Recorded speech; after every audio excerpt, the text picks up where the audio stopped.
ಕನ್ನಡದ ನಂಬರ್ 1 ದಿನಪತ್ರಿಕೆ ವಿಜಯವಾಣಿಯಲ್ಲಿ ಪ್ರಕಟವಾಗಿರುವ ಈ ದಿನದ ಮಹತ್ವದ ಸುದ್ದಿಗಳನ್ನೊಮ್ಮೆ ನೋಡಿ ಬರೋಣ.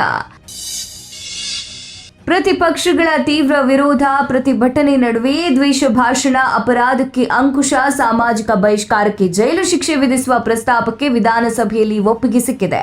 ಇವೆರಡೂ ಸೇರಿದಂತೆ ಒಟ್ಟು 4 ಮಹತ್ವದ ಮಸೂದೆಗಳು ಗುರುವಾರ ಅನುಮೋದನೆ ಪಡೆದುಕೊಂಡು ದ್ವೇಷ ಭಾಷಣ ಅಪರಾಧಕ್ಕೆ ಅಂಕುಶ ಹಾಕುವ ಮಸೂದೆ ಬಗ್ಗೆ ವಿಪಕ್ಷಗಳ ಆಕ್ಷೇಪ ಏನು? ಈ ಕುರಿತ ಸಮಗ್ರ ಮಾಹಿತಿಗೆ ಇಂದಿನ ಸಂಚಿಕೆ ಓದಿ. ಉತ್ತರ ಕರ್ನಾಟಕದ ಸಮಸ್ಯೆ, ದುಃಖ ದುಮ್ಮಾನಗಳಿಗೆ ವೇದಿಕೆಯಾಗುವ ಉದ್ದೇಶದ ಬೆಳಗಾವಿ ಅಧಿವೇಶನದ ಕೊನೆಯಲ್ಲಿ ಸರ್ಕಾರ ಉತ್ತರ ಭಾಗಕ್ಕೆ ನಿರೀಕ್ಷೆಯಂತೆ ಮಹತ್ವದ ಕೊಡುಗೆ ನೀಡಲು ತೀರ್ಮಾನಿಸಿದೆ. ಗುರುವಾರ ನಡೆದ ಸಂಪುಟ ಸಭೆಯಲ್ಲಿ ಉತ್ತರದ ಪ್ರಮುಖ ನೀರಾವರಿ, ಮೂಲಸೌಕರ್ಯ ಯೋಜನೆಗಳಿಗೆ ಆಡಳಿತಾತ್ಮಕ ಅನುಮೋದನೆ ನೀಡಲಾಗಿದೆ. ಈ ಸುದ್ದಿಗೆ ಮುಖಪುಟ ನೋಡಿ.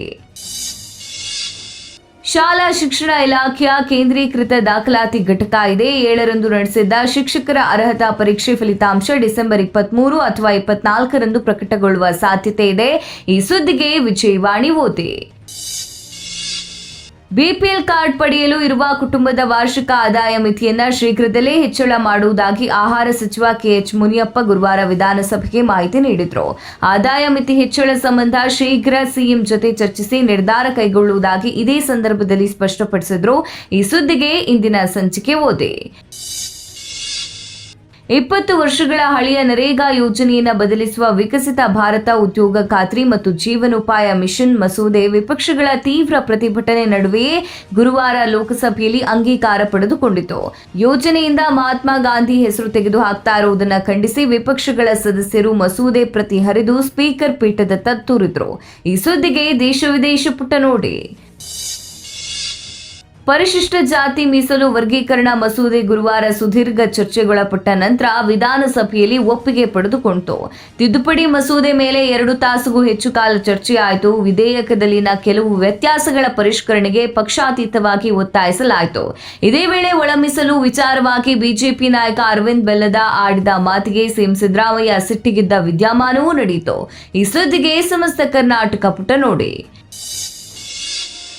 ರಾಜ್ಯದಲ್ಲಿ ಮೀಸಲಾತಿ ಪ್ರಮಾಣ 50% ಮೀರಿದ ನಂತರ ಪ್ರಕರಣಗಳು ಕೋರ್ಟ್ ಮೆಟ್ಟಿಲೇರ್ತಾ ಇರುವ ಹಿನ್ನೆಲೆಯಲ್ಲಿ ರಾಜ್ಯ ಸರ್ಕಾರ ಕೇಂದ್ರದ ಮೊರೆ ಹೋಗಿದೆ.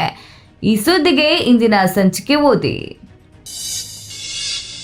ಉತ್ತರ ದಕ್ಷಿಣ ರಾಜ್ಯಗಳು ಎಂಬ ಭೇದವಿಲ್ಲದೆ ಈ ವರ್ಷ ದೇಶದಾದ್ಯಂತ ಚಳಿಯ ಆರ್ಭಟ ಜೋರಾಗಿದೆ. ಉತ್ತರ ಭಾರತದ ರಾಜ್ಯಗಳಲ್ಲಿ ಕನಿಷ್ಠ ಉಷ್ಣಾಂಶ 5 ಡಿಗ್ರಿ ಸೆಲ್ಸಿಯಸ್ಗೆ ಕುಸಿದಿದ್ರೆ ಉತ್ತರ ಕರ್ನಾಟಕದ ಜಿಲ್ಲೆಗಳಲ್ಲೇ 8 ಡಿಗ್ರಿ ಸೆಲ್ಸಿಯಸ್ಗೆ ಕುಸಿದಿದೆ. ಚಳಿ ಮತ್ತು ದಟ್ಟ ಮಂಜು ಹೊಂದಿದ ವಾತಾವರಣ ಕನಿಷ್ಠ ಇನ್ನೂ 1 ತಿಂಗಳವರೆಗೆ ಇರಲಿದೆ. ಡಿಸೆಂಬರ್ ತಿಂಗಳು ವರ್ಷಾಂತ್ಯವಾಗಿರುವುದರಿಂದ ಚಳಿಗಾಲದ ರಜೆಯಲ್ಲಿ ಪ್ರವಾಸ ಕೈಗೊಳ್ಳುವವರ ಸಂಖ್ಯೆ ಕೂಡ ಹೆಚ್ಚಿದೆ. ಈ ಸಂದರ್ಭದಲ್ಲಿ ಅಪಘಾತ ತಗ್ಗಿಸಲು ಏನ್ ಮಾಡಬಹುದು, ಸುರಕ್ಷಾ ಕ್ರಮಗಳೇನು ಎಂಬ ಸವಿಸ್ತಾರ ಮಾಹಿತಿಗೆ ಚಿಂತನಾ ಪುಟ ನೋಡಿ.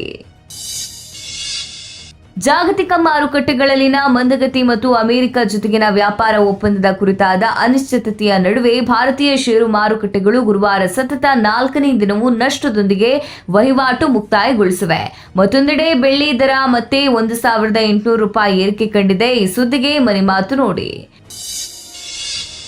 ಟೆಸ್ಟ್ ಸರಣಿ ಸೋಲಿನೊಂದಿಗೆ ಹರಿಣಗಳ ವಿರುದ್ಧದ ಅಭಿಯಾನ ಆರಂಭಿಸಿದ್ದ ಆತಿಥೇಯ ಭಾರತ ತಂಡ T20 ಸರಣಿ ಗೆಲುವಿನೊಂದಿಗೆ ತೆರೆ ಎಳೆಯುವ ನಿರೀಕ್ಷೆಯಲ್ಲಿದೆ.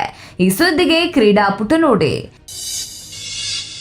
ಹಿಂದಿಯ ಮುನ್ನಾ ಮೈಕಲ್ ಮೂಲಕ ಬಣ್ಣದ ಲೋಕಕ್ಕೆ ಪಾದಾರ್ಪಣೆ ಮಾಡಿದ ಬೆಂಗಳೂರು ಮೂಲದ ನಟಿ ನಿಧಿ ಅಗರ್ವಾಲ್ ಸದ್ಯ ತೆಲುಗು ಚಿತ್ರರಂಗದಲ್ಲಿ ಮಿಂಚ್ತಾ ಇದ್ದಾರೆ. ಈಗಾಗಲೇ ಪವನ್ ಕಲ್ಯಾಣ್, ನಾಗಚೈತನ್ಯ, ಅಖಿಲ್ ಹಾಗೂ ರಾಮ್ ಪುತೇನೇನಿ ಜೊತೆ ತೆರೆ ಹಂಚಿಕೊಂಡಿರುವ ನಿಧಿ ಇದೀಗ ಪ್ರಭಾಸ್ ಜೊತೆ ದ ರಾಜಾ ಸಾಬ್ ಚಿತ್ರದಲ್ಲಿ ಕಾಣಿಸಿಕೊಳ್ಳಲು ರೆಡಿಯಾಗಿದ್ದಾರೆ. ಈ ಸುದ್ದಿಗೆ ಸಿನಿವಾಣಿ ಓದಿ. ಇವಿಷ್ಟೇ ಅಲ್ಲ, ಮುಂಚಾನೆ ಮಾತು, ಅಂತರಂಗ, ಭವಿಷ್ಯ, ಮನೋವಿಕಾಸ ಕಾಲಂಗಳು, ಕ್ರೀಡೆ, ಸಿನಿಮಾ, ದೇಶ ವಿದೇಶಗಳ ಭರಪೂರ ಸುದ್ದಿ ವಿಶೇಷಗಳಿಗಾಗಿ ವಿಜಯವಾಣಿ ಓದಿ.